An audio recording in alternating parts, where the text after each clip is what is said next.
She set his coffee on the counter before he woke up. Not because it was her job, not because anyone had asked her to, but because Delia Harmon had spent 2 years and 8 months quietly arranging her mornings around a man who never once noticed what time she woke up to do it. Delia was 33. She had short natural hair she wore in a puff on weekday mornings, a laugh that came easily in the right company, and the kind of job that other people described as impressive at dinner parties. Features editor at Compass, one of the most respected lifestyle and culture magazines in New York. She had a gift for finding the emotional core of a story and pulling it into the light in a way that made readers feel seen. She was considerably less skilled at doing this for herself. Her apartment in the West Village was the kind of place that reflected who she actually was. Bookshelves, floor to ceiling, a worn Killam rug she'd found at a market in Brooklyn, a corkboard above her desk pinned with notes and clippings, and a photograph of her mother laughing at something off camera. It was warm. It was real. It was entirely hers. Except on the mornings when Brendan Coyle was in it. Brendan was 38, a financial strategist with a firm on Lexington Avenue. He was the kind of man who knew exactly how good-looking he was and had organized his personality around it. Charming when he needed something, distant when he didn't. He had a way of arriving in Delia's life like good weather, suddenly, warmly, and without warning, and leaving the same way.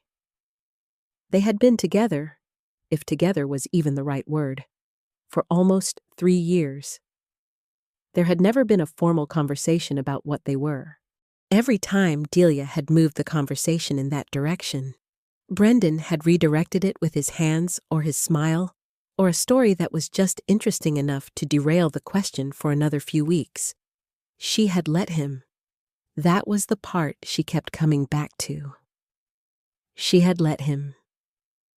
This morning, he was asleep in her bedroom.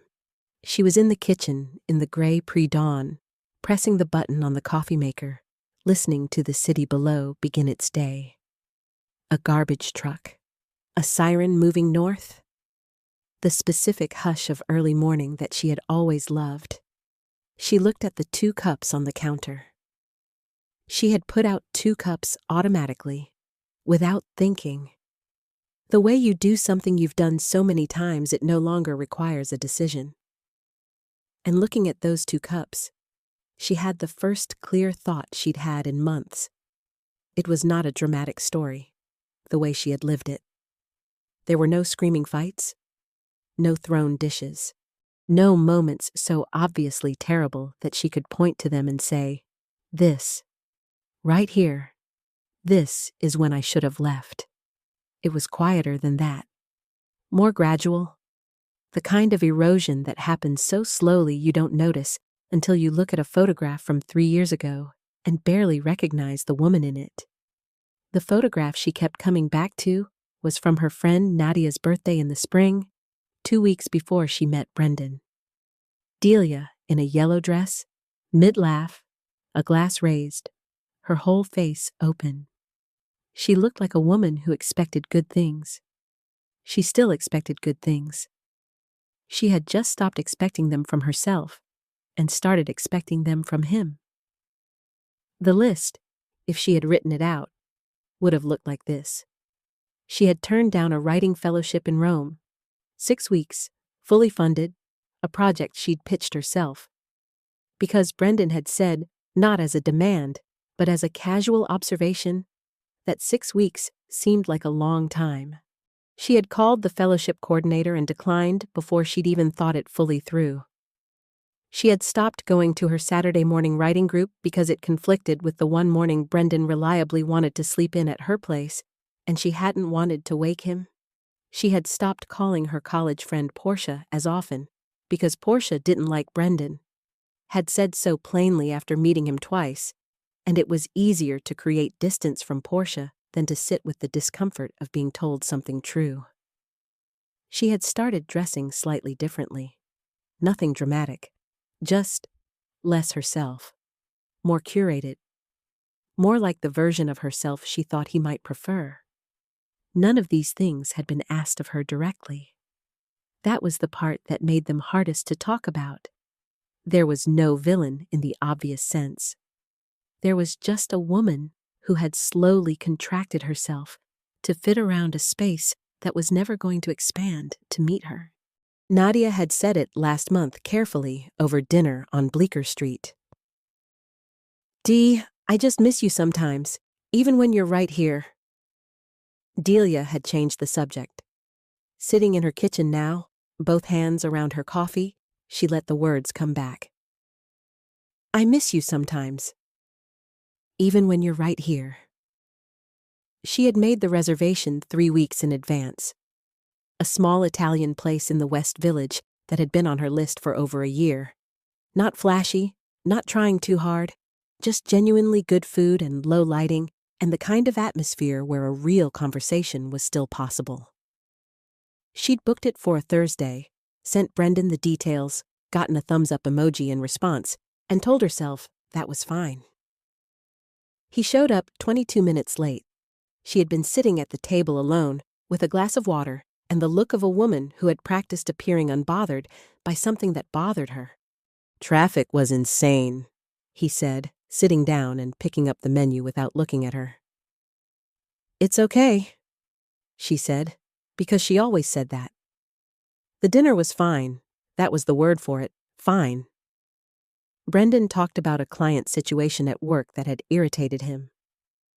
She listened, asked questions, made the right sympathetic sounds. The food was excellent. She noticed this distantly, the way you notice things when most of your attention is somewhere else. Halfway through the main course, his phone lit up on the table. He glanced at it. Something shifted in his expression. Subtle, there and gone, and he turned the phone face down. She saw the name before he turned it over. Layla. She did not say anything. She picked up her fork. She took a bite. The food was still excellent. "Everything okay?" she asked. "Fine," he said. "Work thing." She nodded. She looked at the candle on the table. She thought about the reservation she'd made 3 weeks ago. The dress she'd chosen. The way she'd walked here from her apartment feeling something that wanted to be hope. Nadia was waiting for her text after dinner. They had a standing check-in after Delia spent time with Brendan, a habit that had started as a joke and quietly become something more serious. Delia sent 3 words from the table while Brendan was in the restroom. "We need to talk." Nadia replied in seconds. "I'll be up." When Brendan walked her home, he kissed her on the corner and said he had an early morning. She watched him walk away. The street was cold and bright and emptying out around her. She stood there for a moment longer than made sense. Nadia Osei had known Delia Harmon since their sophomore year at NYU, which meant she had known her through a genuinely embarrassing haircut, a failed attempt at vegetarianism, 2 other relationships that hadn't worked out, and the years before and after all of it, when Delia was simply most herself. She arrived at the apartment at 10:45 with a container of soup from the Turkish place on 7th and the expression of a woman prepared to say something difficult with kindness, but without softening it too much. She set the soup on the counter. She looked at Delia sitting on the couch with her knees drawn up and her coat still on, which meant the sitting down had happened fast. Then she sat beside her. "Tell me," she said. Delia told her. The phone, the name, the way Brendan had turned it over, the word work, the walk home, all of it in the flat, careful voice of someone reporting facts they haven't yet allowed themselves to react to. Nadia listened without interrupting. This was one of the things Delia had always loved about her. She didn't rush toward comfort before she'd actually heard the thing. When Delia finished, Nadia was quiet for a moment. Then she said, "Dee, can I ask you something, and will you actually answer it?" "Yeah." "When is the last time Brendan did something for you? Not just showed up, not just texted back. actually did something, planned something, remembered something, chose something that was specifically about what you needed? Delia opened her mouth, then closed it. She thought about it seriously, the way Nadia had asked her to. She could not find an example. Not from the last year. She went back further. She found some things from the early months, but even those, when she looked at them honestly, were gestures made in the pursuit of something rather than the expression of it. "I don't know," she said finally. "I know you don't," Nadia said gently. "I've been watching you not know for about a year and a half. Why didn't you say something?" "I did, 3 times. You changed the subject." Delia looked at her. "I'm not changing the subject now." "No?" Nadia said. "You're not." She reached over and took Delia's hand. "So let's actually talk." They talked until 2 in the morning. Nadia did not tell her what to do. She asked questions, the kind of questions that work like flashlights in dark rooms. She did not plan to confront him. It happened the way things happen when you have stopped managing yourself quite so carefully. She called him the next morning, before she'd had time to talk herself out of it, and asked if they could meet. They met at a coffee shop on Hudson Street. Brendan arrived looking unhurried, ordered an Americano, and sat across from her with the easy posture of a man who had not spent the previous night on his kitchen floor. She asked him about Layla directly. She watched his face. There was a beat, short, controlled, before the answer came. Layla was someone from his gym. They'd been texting. It was nothing. He said the word nothing twice, which she noted. "Why did you turn the phone over?" she asked.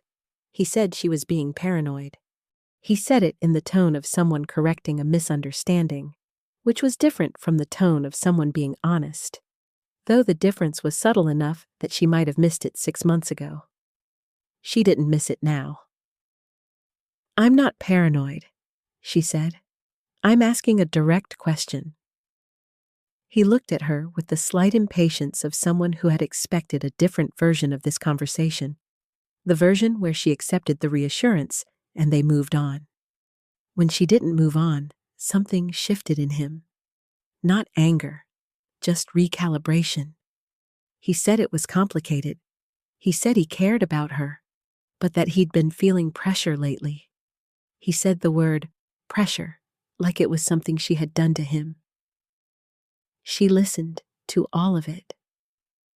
She sat very still and she listened. Then she said, "I haven't asked you for anything in 3 years, Brendan. I turned down a fellowship in Rome. I stopped seeing my writing group. I rearranged my whole life around a relationship that you've never once agreed to define. And you feel pressure?" He did not have an answer for that. He picked up his coffee. He looked out the window. "I think," he said finally carefully, "that maybe we've been on different pages." "Yeah," she said. "I think so too." She left first. She walked out onto Hudson Street and kept walking for a long time, not toward anything in particular, just forward. The air was cold. Her hands were in her pockets. The city went on around her, enormous and indifferent, and somehow comforting in exactly that. She did not make an announcement. She did not send a long message. She did not call him with a prepared speech. She did not post anything on social media or tell people before it was settled in her own chest. She simply stopped. Stopped texting first. Stopped suggesting plans. Stopped adjusting her schedule around his availability. Stopped checking her phone with that particular frequency that she had come to recognize as hope, dressed up as habit. The first 3 days were the hardest, not because she missed him exactly, but because the absence of the behavior felt enormous. She had not understood until she stopped how much of her mental real estate had been occupied by the management of this relationship. The constant small calculations. Is it too soon to text? Did that mean what I think it meant? Should I mention it or let it go? Without those calculations, her mind was quiet in a way it hadn't been in years. Also, briefly, loud in a different way.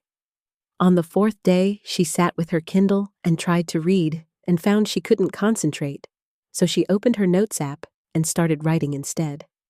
Not for work, just writing, the way she used to before she'd started rationing her energy for someone who wasn't noticing she was doing it. She wrote for 2 hours. She wrote things she hadn't let herself think, let alone say. She wrote about the fellowship in Rome.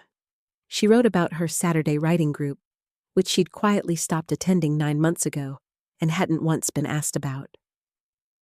She wrote about the morning she'd put out 2 cups of coffee and the question it had triggered.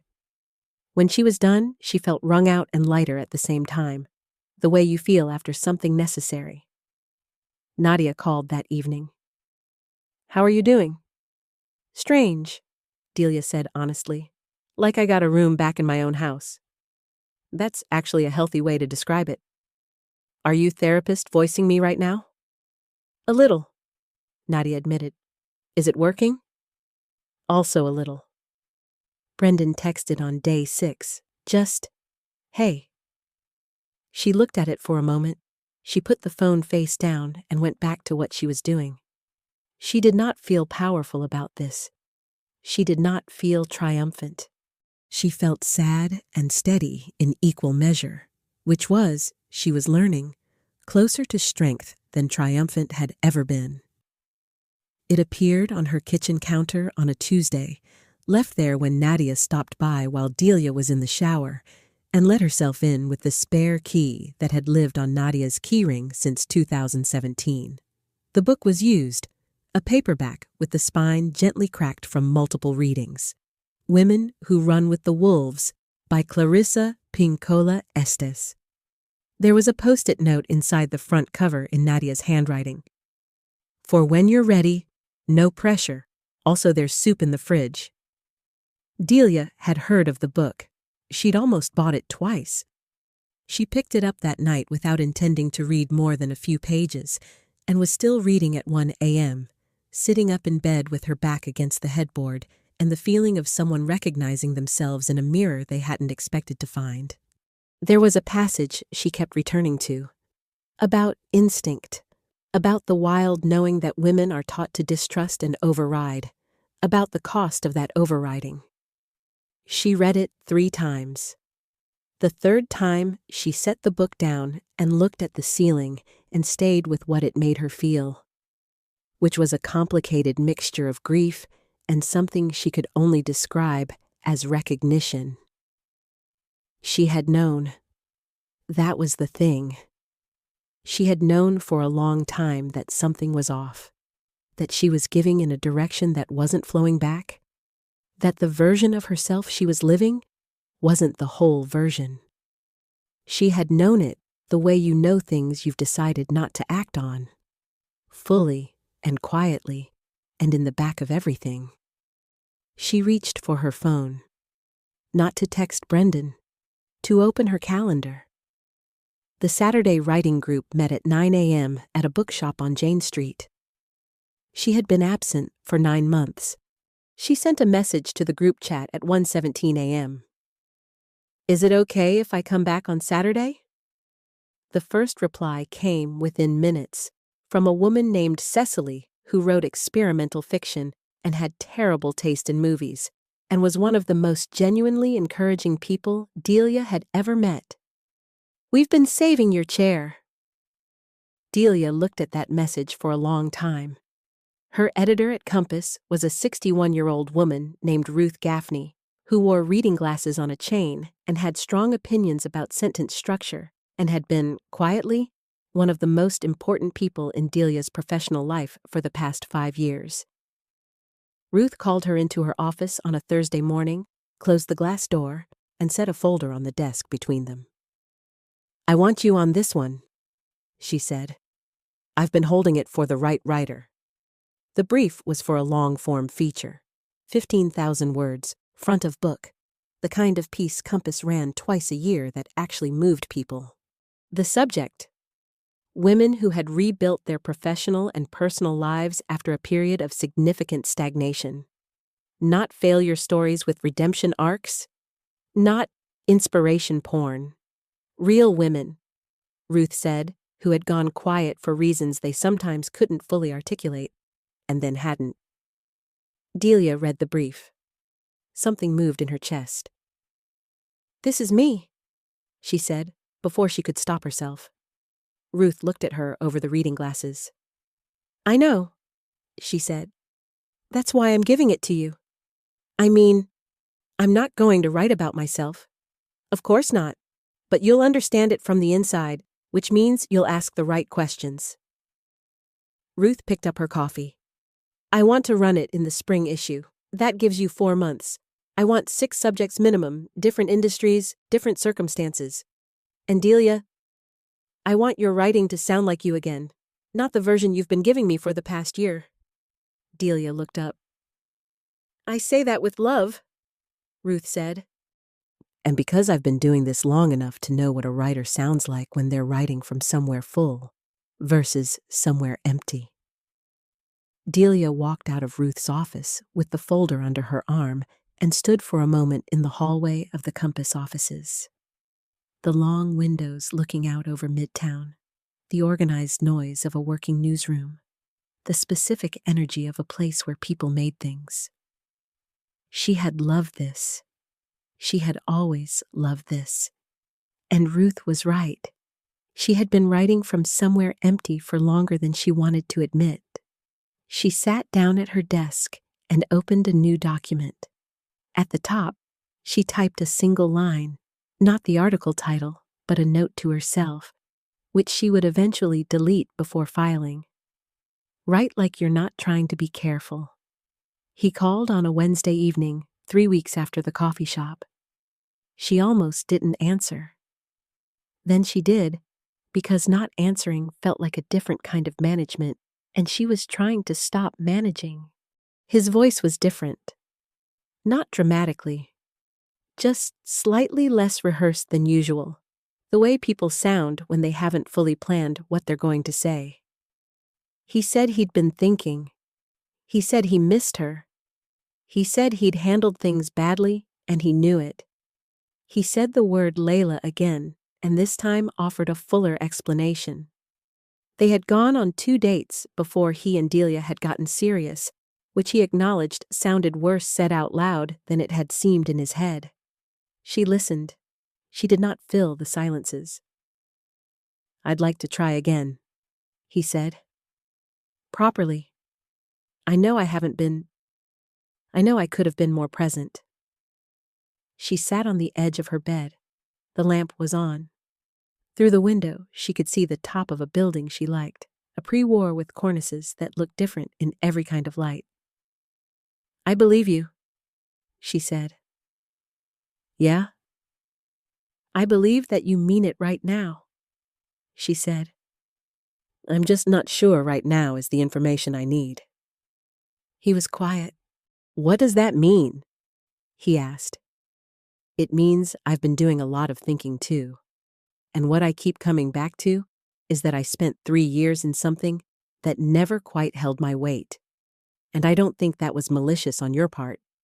I just think I was convenient, Brendan, and I confused that for being chosen." The silence on his end had a different quality now. "That's not fair," he said. "Maybe not completely," she said. "But it's honest." He asked if they could meet. She said she needed more time. He said time for what? She said for herself, which she understood wasn't what he wanted to hear and was also true. After she hung up, she sat on the bed for a while. She felt the familiar pull, the urge to call back, to soften it, to give him the version of the conversation that was easier for him. She picked up her laptop instead. She had 2 interviews scheduled for the Compass feature. A former corporate attorney turned ceramicist in Tribeca, and a biotech researcher who had taken 3 years out and come back to found her own lab. The biotech researcher's name was Dr. Simone Achebe. She was 42, Nigerian American, with a laugh that filled a room and an office at her lab in the Hudson Yards building that looked out over the water. She had left a prestigious research position to raise her 2 children full-time for 3 years and returned to find herself largely written off by her former colleagues, and had responded by founding Achebe Biolab, which had just completed its Series B. They talked for 3 hours. Delia barely looked at her questions. It was at the end of the conversation, as Delia was putting away her recorder, that Dr. Achebe said, "Can I ask what made you want to write this particular piece?" Delia hesitated. "I think I understand the experience from the inside," she said carefully. Dr. Achebe nodded slowly. "Then do me a favor," she said. "When you write this, don't write it like a recovery story. Write it like a discovery story. Because the women I know who've been through this didn't recover something they had. They found something they hadn't known was there yet." Delia wrote that down. She underlined it twice. She was in the elevator on the way down when her phone rang. A number she didn't have saved. She answered. The man on the other end introduced himself as Callum Hart. He was the editorial director of Meridian, a national digital publication she had admired for years and submitted to twice, unsuccessfully, in her late 20s. He had read her last 3 features in Compass, he said. He was launching a new vertical in the spring. He had a question. "Would you be interested in a conversation about a contributing editor role?" She stepped off the elevator into the lobby. Through the glass wall, she could see the Hudson, flat and gray and enormous in the winter afternoon. "Yes," she said. "I would." They scheduled a call for Friday. She stood in the lobby for a moment after they hung up, just standing, which she had been doing more lately. Just stopping in the middle of things to let them be real before she moved on. Then she texted Nadia. "Something just happened? Not Brendan related. Good something." Nadia's reply came in 30 seconds. "Tell me." But before she could type the full explanation, another message came through. This one from a name she hadn't seen in almost 2 years. Emmett Cross. Emmett Cross was the reason she had been careful with herself ever since. They had dated for 14 months, 4 years ago. He was a photojournalist, based partly in New York and partly wherever the work took him. He was thoughtful and funny, and the kind of person who listened the way few people listen, fully, without waiting for his turn. She had loved him in a way that was uncomplicated, which she had not realized at the time was rare. It had ended because of distance.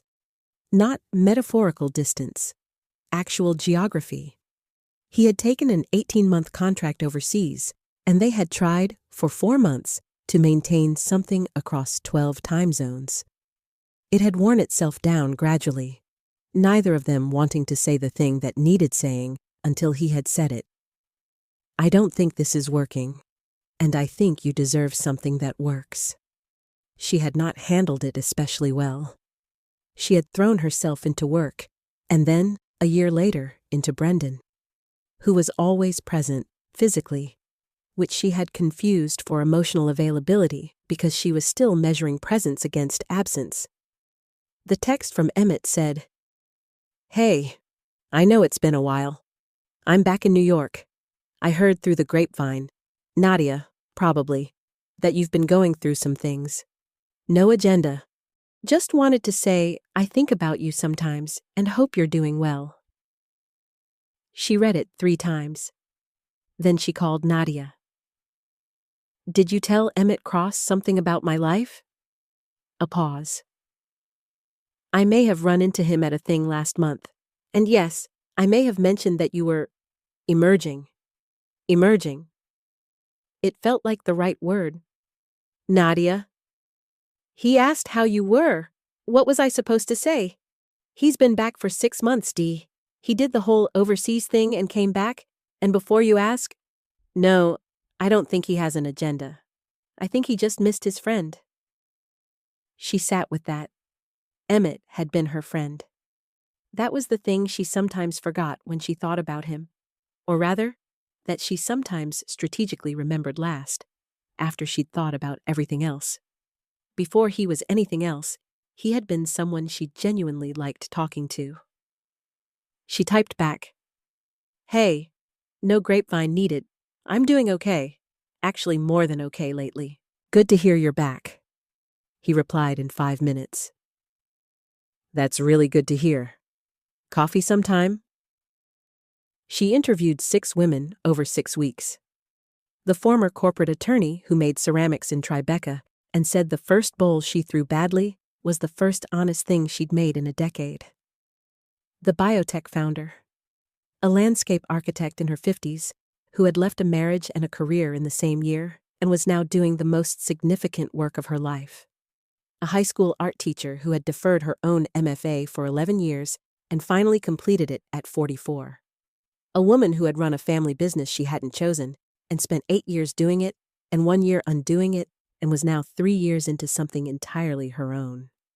Each of them said, in different words, a version of the same thing. "I didn't know what I was until I stopped doing what I thought I was supposed to be doing." The article was the best writing she'd done in years. Ruth read the draft and called her directly, which Ruth only did for things she considered worth calling about. "This is it," she said. "This is the piece. Don't change the structure. Tighten the 3rd section and give me a stronger ending and then leave it alone." She tightened the 3rd section and wrote 4 versions of the ending before landing on the one that was true, which was the one she almost didn't write because it was the one that cost her something. In the end, she opened the final section with a line she hadn't planned. "There is a specific kind of grief that belongs to the years you spent not quite being yourself. It isn't loud. It arrives in quiet moments, in photographs and half-remembered mornings. But it passes, as grief does. And what it leaves behind isn't emptiness. It's room." She filed the piece on a Friday afternoon.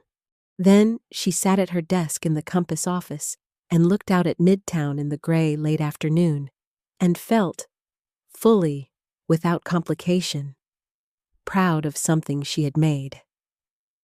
Callum Hart from Meridian sent an email 2 days later.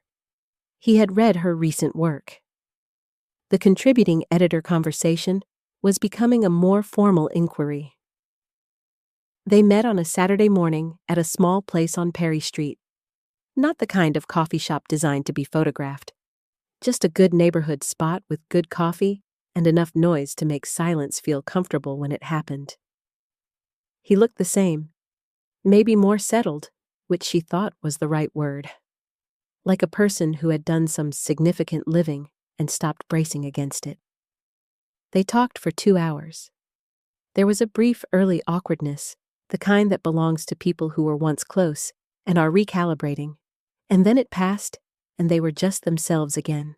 He told her about the overseas work, a documentation project in 3 countries, hard in ways he hadn't expected, and worth it in ways he hadn't expected either.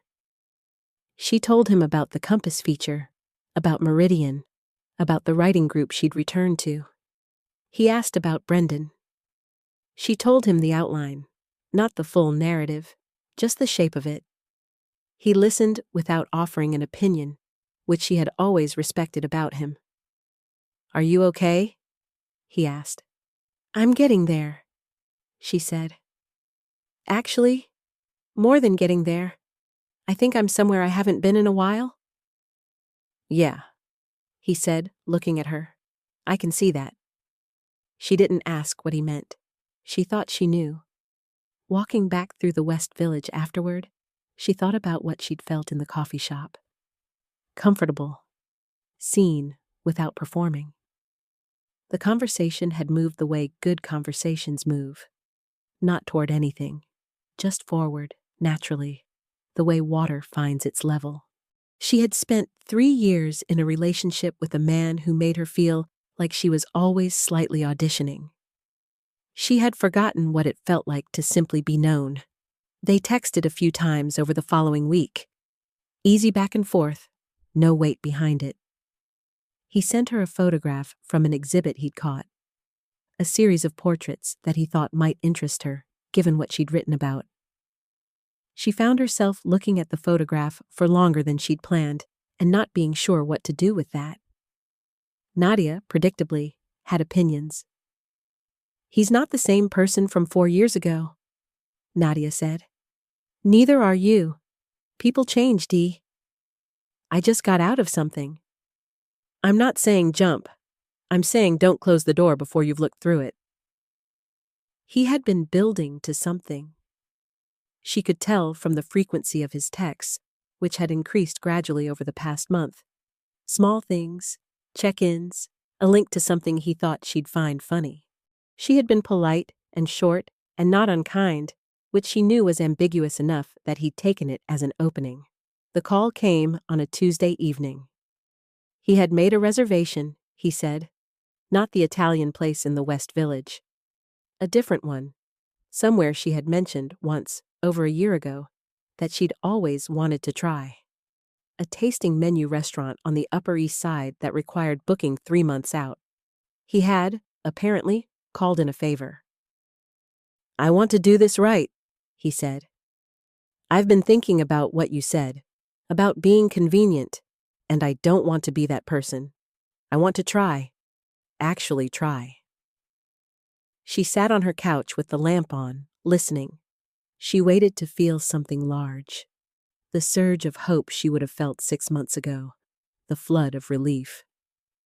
She waited. What she felt was quieter and clearer than she expected. She felt touched, genuinely. She did not think he was lying. She thought he meant exactly what he was saying in this moment, with all the sincerity that moments allow. But she also thought about what her feature article said in the 3rd section, the part Ruth had asked her to tighten. You cannot grow back into something you've outgrown. That isn't regression. That's just physics. "Brendan," she said. "I appreciate this. I mean that honestly. But I think the version of me who needed you to do this is not the version of me I am right now. And the version of me I am now needs something different. Not better or worse. Different." The silence was long. "Is there someone else?" he asked. She thought about Emmett. She thought about a Saturday morning on Perry Street and a photograph of portraits and a text she hadn't answered yet. "No," she said truthfully. "This is about me, not about someone else. I know that sounds like something people say, but I need you to hear it as something I mean." He was quiet again. Then, "I missed my chance, didn't I?" It wasn't quite a question. "I think," she said carefully, "that we both needed this. We just needed it for different reasons." She heard him exhale, long and slow. The feature ran on a Wednesday in March, in the spring issue of Compass, with a full cover line, "The Women Who Disappeared into Their Lives and Found Something Better." By 10 o'clock that morning, her inbox had more emails than she'd received in a single day in her 5-year career. Readers. Dozens, then hundreds. Women who said, "I thought I was the only one." Women who said, "I read this on the subway and cried, and my fellow passengers were very confused." Women who said, "Thank you for the line about grief making room. I'm writing it on a post-it over my desk." Ruth walked past her desk at 11 and set down a printed copy of an email from the publisher. She did not say anything. She didn't need to. At noon, Callum Hart called from Meridian. The contributing editor conversation had progressed. They wanted to offer her a column, monthly, full editorial freedom within the scope of the vertical, which was focused on women's lives and work and the intersections between them. The kind of platform she had imagined in her late 20s and quietly stopped imagining somewhere along the way. She accepted in the phone call. She texted Nadia, "I got the column." Nadia sent back a string of emojis followed by, "I have been waiting for this for years, Delia Harmon." She put the phone down and sat with it. The particular fullness of a moment that is actually as good as you hoped, which happens less often than you expect, and should therefore be sat with deliberately when it does. Her writing group sent a group message that afternoon. Cecily, who had been the first to reply when she came back, wrote, "Read it 3 times, the 3rd time out loud. You're back, Dee." At 4:30, she got a text from Emmett. "Just finished the piece. I've read a lot of things. This is something else. Can I take you to dinner?" Not as subtext, just as someone who wants to sit across from the person who wrote that. She read it twice. Not as subtext. She sat with that for a moment. The directness of it. The way it left nothing ambiguous and required her to be equally clear in return. She thought about the woman who had put out 2 cups of coffee in the early morning dark. She thought about what that woman deserved. She did not plan for it to happen the way it happened. But the city is smaller than it appears, and on a Thursday evening, Brendan Coyle walked into a dinner with clients at a restaurant on 6th Avenue and found himself 3 tables away from Delia Harmon, who was laughing at something the man across from her had just said, with the particular open-faced laugh that Brendan had spent 3 years seeing, directed mostly at her phone or at the middle distance. He recognized the laugh before he recognized everything else. He also recognized Emmett Cross, whom he had heard about in the peripheral way you hear about the people who existed before you. Not a threat, he had always told himself. History. Emmett was leaning forward slightly, both elbows on the table, saying something that Brendan couldn't hear. And Delia was looking at him the way, and this was the part that hit Brendan somewhere specific. The way he had always thought she looked at him but had, if he was honest, very rarely seen her actually look at him. He got through the dinner. He was professional. He answered questions and ordered food and was present in the ways that were required. But something sat on him the whole evening. On the walk home, he passed a florist still open late and stopped outside it for a moment, looking at the lit window. He thought about the reservation he'd made, about the conversations he'd redirect, about the easy way he'd said nothing when she'd mentioned Rome, knowing it mattered more than he'd acknowledged. He had not been a villain. He understood that. He had been something more common and almost harder to name. A man who had held something precious without understanding it was precious and had let it sit in the back of a shelf instead of carrying it. He had expected her to keep being there.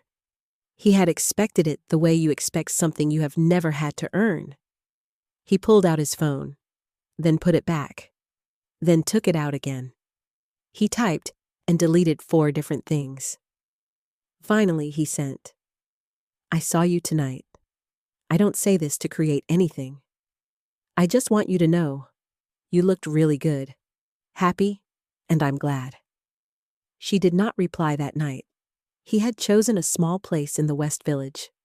Not flashy, not trying to impress, just genuinely good. The kind of choice that signals someone knows what they're doing without needing to announce it. They talked through 2 courses before anything meaningful was said. It was not uncomfortable. That was the specific thing she kept noticing. How uncomplicated it felt, which was a data point she was trying to sit with rather than explain away. Between the main course and dessert, he said, "I want to say something, and I need you to know I'm not saying it to create pressure." "Okay," she said. When we ended things, I thought I was being fair to you. I thought I was releasing you from something inconvenient." He looked at her. "I've thought a lot about what it actually was and what I was actually doing, and I think I was scared. I think I ended it because it was real enough to be worth losing, and that terrified me in a way I didn't have the vocabulary for at 29. She was quiet. I'm not asking for anything, he said. I'm not expecting anything. I wanted to say that to you directly, because you deserved it 4 years ago, and I didn't say it, and I'm saying it now. She looked at him for a moment. In the lamplight, he looked like someone who had lived some things and learned from them, and was not pretending otherwise. I appreciate that, she said. I mean it. And the article, I didn't text you about the article as an excuse. It genuinely moved me. The line about grief making room. I read it on a Friday morning and sat with it for about an hour. That line almost didn't make it in, she said. It was the best one. They split the dessert. Walking back through the village afterward, the air was cool and the streets were lit softly. The way they get in early spring when the light is coming back, but winter hasn't fully let go. At the corner where they would go separate ways, he said, I'd like to do this again, if you want. No agenda, just this. She looked up at him. No agenda, just this. The uncomplicated version, the one that didn't require her to perform or adjust or make herself smaller. 3 weeks later, Delia learned through Nadia, who had learned through an acquaintance who worked in Brendan's building, that Brendan Coyle had started seeing Layla Chen. She sat with that information for about 4 minutes. She waited to feel the things she would have expected to feel 6 months ago. The sting, the retroactive shame, the destabilizing second guess. She examined herself honestly and carefully, the way she'd been learning to do. What she found was a small, distant ache. Not for him specifically, for the time, for the energy she'd spent, for the version of herself who had rearranged her life around something that was always going to amount to this. And underneath that, moving through it and past it, something cleaner. Something that felt like the final closing of a door that had been left ajar too long. She called Nadia. I heard, she said. I was going to tell you tonight, Nadia said. Are you okay? Yeah, Delia said, and meant it completely. She's actually, I don't know her, but from what I've heard, she's nice, Nadia said carefully. I think they might actually be suited to each other. Good, Delia said. I mean that. I know you do. A pause. How are things with Emmett? Careful, Delia said. Good careful. The kind where you're paying attention because it's worth paying attention to. That's the best kind. She thought about the dinner on Thursday, the way he'd said no agenda, the way he'd sat with her article for an hour on a Friday morning. She thought about 3 years of adjusting herself around a person who had never once adjusted back. And then she thought about last week when she'd mentioned offhand that she missed the writing group's summer retreat, and Emmett had immediately said, When is it? Let's make sure nothing conflicts, unprompted without being asked. Such a small thing. Such a completely different thing. The Compass feature was nominated for a National Magazine Award in April. Ruth called her at 8 a.m. to tell her and was uncharacteristically emotional about it, which meant she said, Well done, in a slightly thicker voice, and then immediately changed the subject to the fall issue. The column at Meridian launched the same month. The first piece was about the specific difficulty of unbecoming someone you'd worked very hard to become in the service of a life that wasn't quite yours. It was read by 400,000 people in its first week. The comments section was the kind that editorial teams print out and pin to walls. Callum Hart sent her a note that said simply, This is exactly what we hoped for.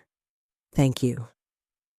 She printed it and pinned it above her desk at home. In the same week, she saw Brendan once more. Not planned, just the city doing what the city does. She was coming out of a bookshop on Bleecker with a tote bag of things she'd bought for herself without considering anyone else's preferences, and he was walking the other direction. They stopped. They said hello. They were both polite and genuine about it, which was the best version of how these things can go. He looked at her. Something in his expression.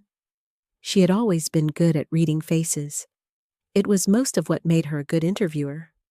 Was the look of a man who understood now, fully, what he had held and not held. "You look great," he said. "Really great." "I'm good," she said. "I really am." They went their separate ways. She walked down Bleecker with her tote bag, and after half a block, she stopped thinking about the conversation and started thinking about what she was going to cook that evening, which she considered evidence of something important. The Sunday in May arrived the way good Sundays do, not announcing themselves, just there when you wake up, light through the curtains, a particular quality of quiet.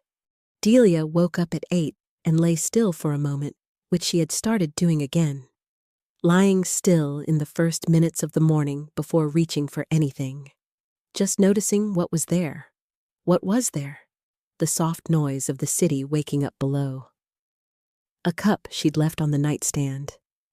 The particular way light moved across the ceiling. The low, settled feeling of a life that fit. She and Emmett had been taking things slowly and honestly, which was the only way she wanted to take things now. There had been no dramatic declarations. They had gone to an exhibit he'd photographed for. She had brought him to the Saturday writing group, where Cecily had approved of him on the grounds that he laughed at the right moments without performing it. He had cooked for her once in his apartment in Carroll Gardens, competently and without making it an occasion. She had liked that. Last week, he had said quietly, over coffee in her kitchen, "I want to say something without making it a big thing." "Okay," she said. "I'm in this. I'm not hedging. I don't have one foot somewhere else. I just want you to know that because I know. That's not always been something you could count on. And I want you to be able to count on it." She had looked at him for a moment. "I know," she said. And she did know. It was different from what she'd felt with Brendan in a way that was difficult to articulate, but completely apparent.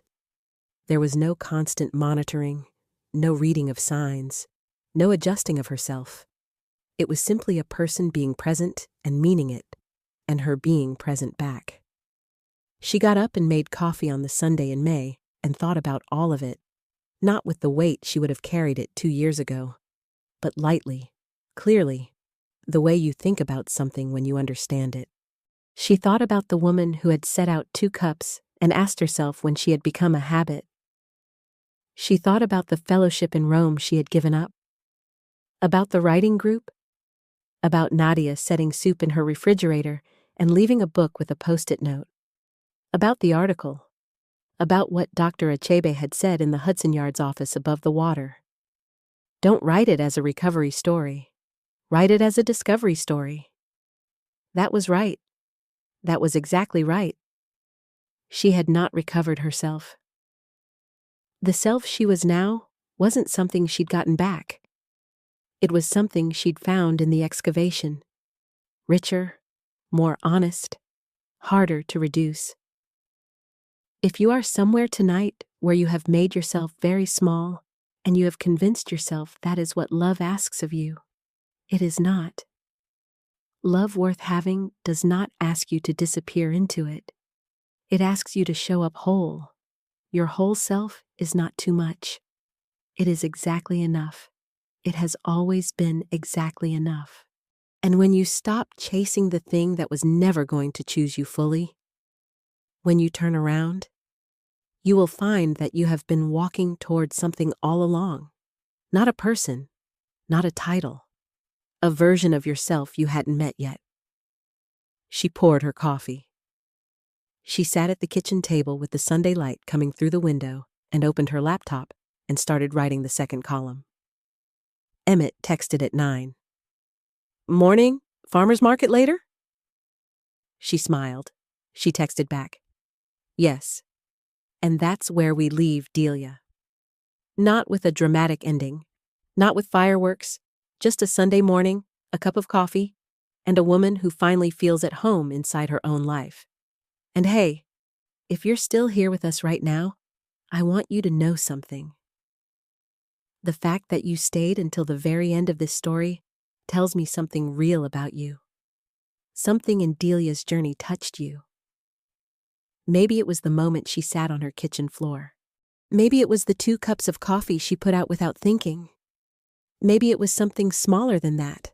A line, a feeling, something you recognized from your own life that you haven't said out loud yet. And I want to sit with you in that for a second. Because this isn't just a story. This is a mirror.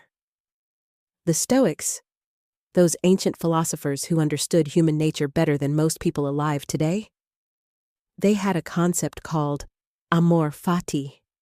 It means love of fate. Not just accepting what happens to you, but actually loving it. Marcus Aurelius wrote, "Accept the things to which fate binds you, and love the people with whom fate brings you together." What Delia didn't know, when she was setting out 2 cups of coffee in the dark, was that every single thing she was going through was shaping her into someone capable of receiving something real. Her silence wasn't defeat. Her stopping wasn't failure. It was, in the language of the Stoics, the obstacle becoming the way. Because Marcus Aurelius also said this, and I want you to hear it. The impediment to action advances action. What stands in the way becomes the way. Delia stopped chasing, and in that stopping, she found the path that was actually meant for her. Epictetus said it even more simply. Seek not that the things which happen should happen as you wish, but wish the things which happen to be as they are, and you will have a tranquil flow of life. That is not giving up. That is getting out of your own way long enough to let what is real catch up to you. So, if you are somewhere tonight where you are running after something that keeps moving just out of reach, I want to gently ask you, what would happen if you stopped running? Not forever, not in defeat, just long enough to turn around and see what's already there. You are not too much. You are not asking for too much. You are just, maybe, asking the wrong person. If this story gave you anything today, a breath, a thought, a moment of recognition, please hit that like button and share it with someone who needs to hear it. Not for us, for them. Because somewhere out there is a woman sitting in a kitchen at 6 a.m, wondering when she became someone else's habit. And she needs to know she's not alone. Subscribe so we can keep walking through these stories together. We'll be here every time you need to remember who you are. You are not alone. And the best version of your story is still ahead. This story, including all characters, names, relationships, events, and situations, is entirely fictional and was created for entertainment, storytelling, and emotional reflection purposes only. Delia Harmon, Brendan Coyle, Emmett Cross, Nadia Osei, and all other characters in this story are fictional American individuals who do not represent, reference, or resemble any real person, living or deceased. The relationship dynamics, workplace scenarios, legal and professional situations, and personal circumstances depicted are dramatized for narrative purposes and do not reflect real events, real organizations, or real individuals in any way. Any resemblance to actual persons or events is entirely coincidental and unintentional. This content is not intended to provide relationship advice, psychological guidance, or factual claims about real people or situations. All philosophical references to Stoic thinkers, including Marcus Aurelius and Epictetus, are drawn from their published works, which are in the public domain and are used here for reflection and inspiration purposes only. This channel is committed to responsible, honest storytelling that uplifts and connects, and every story we share is created with that intention at its heart. Thank you for watching.